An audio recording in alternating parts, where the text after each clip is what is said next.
ASM list है ना, हमारे यहाँ पर स्टॉक मार्केट में एक चीज़ यहाँ पर ट्रेंड बन गया है कि ओके, अगर ये एएसएम लिस्ट में कोई भी स्टॉक है तो वो ख़राब हो गया है। नहीं दोस्तों, ऐसा नहीं होता है। और कई सारे रिटेल इन्वेस्टर्स और बिगनर्स ये बात को समझते भी है कि एएसएम लिस्ट हमारे फ़ायदे के लिए ही होती है।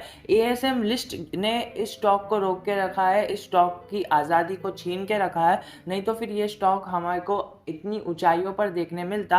बिकॉज इसके रिजल्ट भी तुम देखो ना, तो रिजल्ट भी ऐसे आए हैं कि तुम्हें कुछ ज़रा भी मतलब खास फर्क नहीं दिखेगा। ओके, अगर तुम रेवेन्यू देखोगे तो यहाँ पर आराम से 100 करोड़ जितना यहाँ पर खाली रेवेन्यू थोड़ा सा कम हो गया है। बट तुम देखोगे क्वार्टर ऑन क्वार्टर दिख रहा है, ये थोड़ा सा क्वार्टर ऑन क्वार्टर तो चलता ही है 100 करोड़ का। अगर हम 1200 और 1100 करोड़ की बात कर रहे हैं तो नेट प्रॉफिट की बात करें तो नेट प्रॉफिट भी हल्का सा 2 करोड़ के आसपास का यहाँ पर हुआ है। और यहाँ पर अर्निंग पर शेयर देखो, अर्निंग पर शेयर में कुछ यहाँ पर गिरावट दिख रही है, यहाँ पर क्या कुछ अपवर्ड मूवमेंट दिख रही है? नहीं, कंसोलिडेशन ही दिख रहा है। ये कैश ईपीएस देख लो और फिर बाद में ऑपरेटिंग प्रॉफिट मार्जिन देख लो, नेट प्रॉफिट मार्जिन देख लो, नेट प्रॉफिट मार्जिन तो बढ़ गया है। यहाँ पर हमें बता रहा है कि आउटस्टैंडिंग फाइनेंशियल परफॉर्मेंस यहाँ पर जो है इसकी स्कोर इंप्रूव हुई है इन द लास्ट 3 मंथ्स। यदि हम देखें यहाँ पर उसके वर्किंग फाइनेंशियल्स की, तो यहाँ पर बता रहे हैं कि जो what is working for the company वो ये है कि उसकी सेल्स बढ़ी है। पिछली बार सेल्स बढ़ी थी, लेकिन यहाँ पर जो है अदर इनकम की वजह से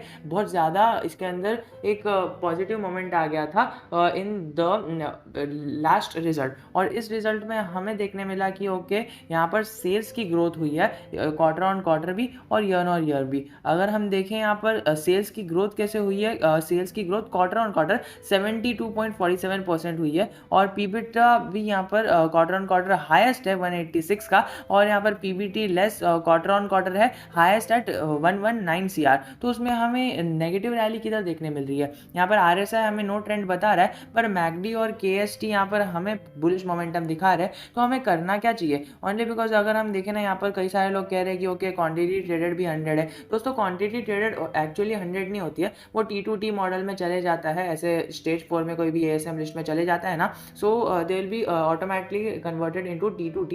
ईयर व्हाट हैपेंस कि यहाँ पर कोई सेल कर रहा है ना, तभी ही आप बाय कर सकोगे। तो यहाँ पर जो यहाँ पर क्वांटिटी ट्रेडेड है, मतलब यहाँ पर किसी ने सेल किया और यहाँ पर कोई बाय करेगा, ऐसा ही होगा। ऐसा नहीं होगा कि यहाँ पर किसी और के पोर्टफोलियो में है लेकिन किसी और ने सेल कर दिया और कोई और बाय कर लिया, तो वो मार्केट का रूल चलता है जनरल ट्रेडिंग का। पर T2T में क्या होता है, जब तक आपके डीमैट अकाउंट में शेयर्स नहीं आते तब तक आप शेयर सेल नहीं कर सकते हो। तो इसीलिए यहाँ पर 100% की डिलीवरीज दिखाती है, तो उसको खैर उसको तो यहाँ पर साइड में ही रखना है। हमें जो देखना है ये डिलीवरी क्वांटिटी ट्रेडेड क्या है। हाँ दोस्तों, कल ही की बात बता रहा हूँ, यहाँ पर डिलीवरी क्वांटिटी ट्रेडेड 5170 के आसपास की हमें यहाँ पर दिख रही है। ओके, 5,17,614 की यहाँ पर हमें क्वांटिटी ट्रेडेड दिख रही है ऑफ द शेयर्स। और यहाँ पर देखिए पीआर ग्रुप के साथ कंपैरिजन, यहाँ पर विंध्या टेल है और यहाँ पर सारिया निको है और अशोक ईपीआर है। तो ये सारी चीज़ों में भी हमें यहाँ पर HFCL का पड़ेला भारी देखने को मिल रहा है। यदि हम देखें परसेंटेज चेंज में, तो परसेंटेज चेंज में भी यहाँ पर कहीं ना कहीं हमारे टॉप लीडर्स के पास बैठा है।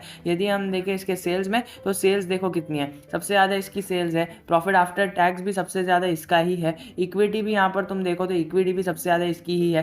फेस वैल्यू ओके 1 है, चलो वो साली फेस वैल्यू इतनी मैटर नहीं करती है in the progress of the company. तो यहाँ पर हमें दिख रहा है कि ओवरऑल बैलेंस शीट सब अच्छी है। टेक्निकल्स हमें बुलिश मोमेंटम दिखा रहे हैं, हमें फंडामेंटल एनालिसिस बुलिश मोमेंटम दिखा रही है। एंड हमें अभी लेटेस्ट पता चला था, यहाँ पर बीटेल ग्रुप के साथ इन्होंने यहाँ पर टाइप किया था, जो हार्डवेयर कंपनीज बनाती है, हार्डवेयर सॉफ्टवेयर मतलब हार्डवेयर चीज़ें बनाती है। और ये वाली कंपनी टेलीकॉम से भी रिलेटेड है। हर एक चीज़ इसकी अच्छी दिख रही है। बट यहाँ पर जो मेन चीज़ यहाँ पर जिसने इस स्टॉक को रोक के रखा है ना अपना पोटेंशियल दिखाने से, वो ये है एएसएम लिस्ट 4। जिस दिन यहाँ पर एएसएम लिस्ट 4 से वो स्टॉक बाहर आएगा, वो आज़ाद हो जाएगा और उसके पर निकल आएंगे और वो आसमानों की ऊंचाइयों को छूता हुआ हमें कहीं ना कहीं देखने मिलेगा। यहाँ पर देख सकते हैं कल ही के दिन 5% की अपर सर्किट आई थी। कई सारे लोगों ने यहाँ पर बहुत अपर मूवमेंट पर बाय करके रखा है, बहुत ज़्यादा ऊपर पे बाय करके रखा है। यहाँ पर देख सकते हैं 52 वीक हाई पर किसी ने बाय किया है। मैं पर्सनली एक सब्सक्राइबर को जानता हूँ, किसी ने 95 पर बाय किया है। Okay, so you have to hold it. यहाँ पर जो आपने सोच के यहाँ पर बाय किया था,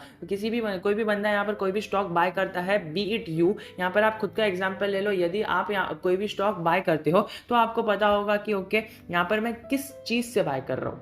आपको एक मतलब एक पूरा माइंडसेट प्रिपेयर होना चाहिए कि ओके, ये ऐसा हो गया तो ऐसा हो गया, एंड यहाँ पर मैं इस टर्म फ्रेम के लिए बाय कर रहा हूँ। एंड जो लोग अभी तक वीडियो देख रहे हैं वो उन्हें वीडियो में कुछ ना कुछ इंटरेस्टिंग लग रहा होगा। मैं आपको बताना चाहूँगा कि जब भी आप कमेंट करते हो ना, कमेंट सेक्शन में ये सब पूछ लेना, मतलब आप पूछते हो कि टारगेट क्या होगा, बट मुझे पहले आपका व्यू देखना है। मुझे पहले ये समझना पड़ेगा कि आपका शॉर्ट टर्म है कि लॉन्ग टर्म है। आप यहाँ पर शॉर्ट टर्म के लिए आए हो कि लॉन्ग टर्म के लिए आए हो। आपने बिजनेस मॉडल समझा था बाय करने से पहले कि नहीं समझा था? क्या आप 52 वीक हाई के आसपास बाय किया है या फिर आपने उसके आसपास बाय नहीं किया है?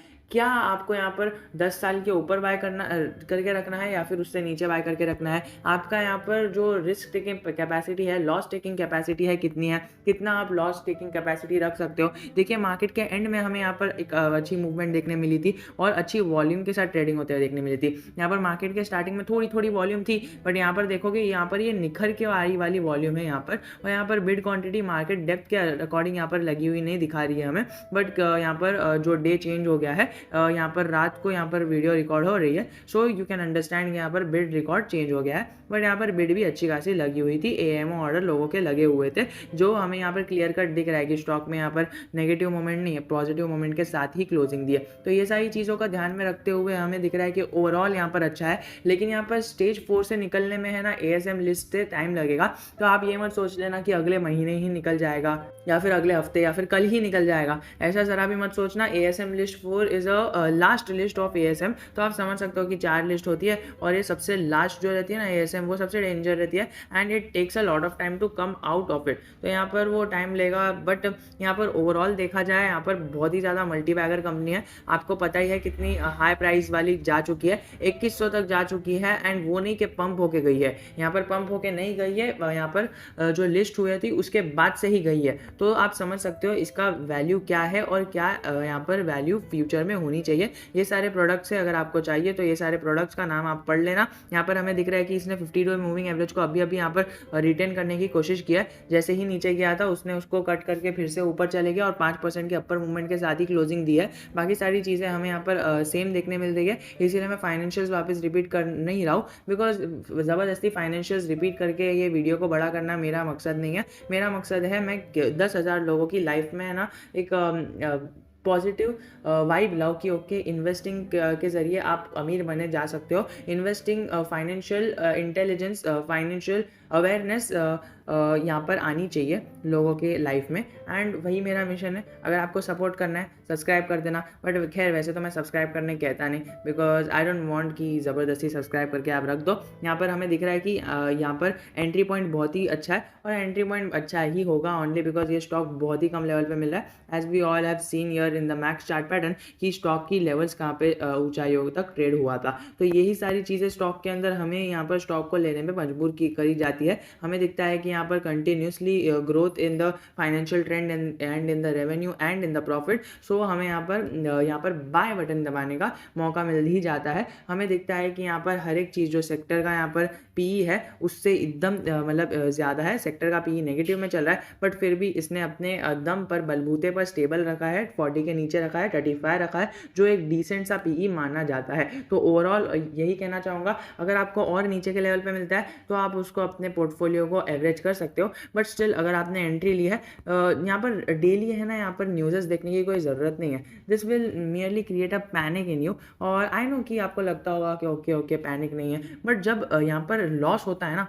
तब पैनिक क्रिएट होता ही है। मानो या ना मानो, हमें शो नहीं होगा, बट हमारे बॉडी के अंदर ऐसे चेंजेस आते हैं और ये पैनिक क्रिएट होता है। So I don't want you to be there. So यहाँ पर आप डेली ट्रैक नहीं रख सकते हो ओनली बिकॉज अगर आप यूट्यूब पे जाओगे आपको हज़ारों लोगों की वीडियोस मिल जाएगी, या फिर आप पर्सनली इन पर्सनल भी कई सारे लोगों से पूछोगे, हर एक बंदे का व्यू अलग अलग रहेगा। That is the best thing you can have. आप अलग अलग लोगों का व्यू लो और खुद को प्रेजेंट करो कि खुद का डिसीजन लो। बट मैं यहाँ पर चाहता हूँ कि यहाँ पर किसी के भी बोलने से ना हमें यहाँ पर भावना में बह नहीं जाना है, हमें उसके पीछे का कॉमन सेंस समझना है। जैसे कि आपने यहाँ पर देखा कि यहाँ पर बीपीसीएल में कई सारे लोगों को यहाँ पर वीडियो पसंद नहीं आई और कई सारे लोगों को पसंद आ गई। जिसको पसंद नहीं आई उसके लिए मैंने यहाँ पर डिस्क्रिप्टिव वीडियो बना दी, वो भी आप चेक कर सकते हो और अपनी नॉलेज को इंक्रीज कर सकते हो।